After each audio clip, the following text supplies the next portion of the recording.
முயற்கறி செய்வது எப்படி பார்க்கலாம். ஃபர்ஸ்ட் நம்ம முயற்கறி வச்சுக்கலாம்.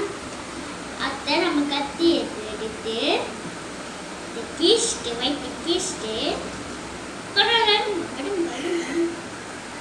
இந்த முயற்கறியை போட்டு நான் கம்மியாக தெரிஞ்சு போட்டு நல்லா வாஷ் பண்ணணும். Wash wash wash wash wash wash wash wash wash wash wash wash wash wash wash கழிச்சு வந்து உப்பு போடுனே மிளகு போடுனே மஞ்சள் போடுனே எடுத்து நல்லா வந்து மிக்ஸ் பண்ணி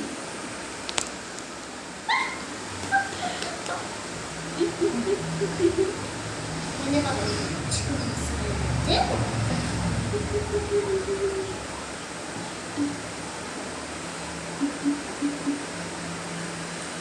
இப்போ ஒரு தோசை வச்சு முயற்கறியை ஓரமாக தட்டி போட்டுக்கணும்.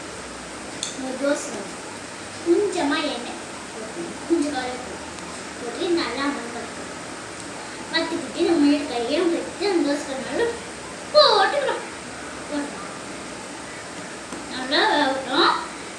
நல்லா சூப்பராக ஸ்ப்ரெட் ஆகிடும்.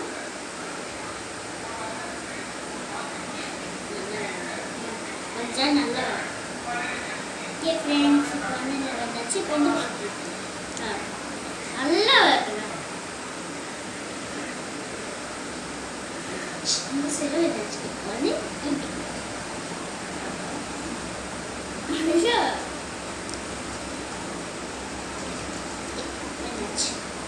வந்து இந்த சைடு நல்லா இப்போ வந்து பிச்சு கடிச்சு சாப்பிடுவோம். ஃபர்ஸ்ட் வந்து நம்ம இந்த உடம்புல இருந்துலாம் ஓகே ஃப்ரெண்ட்ஸ், இது வந்து பார்த்தீங்கன்னா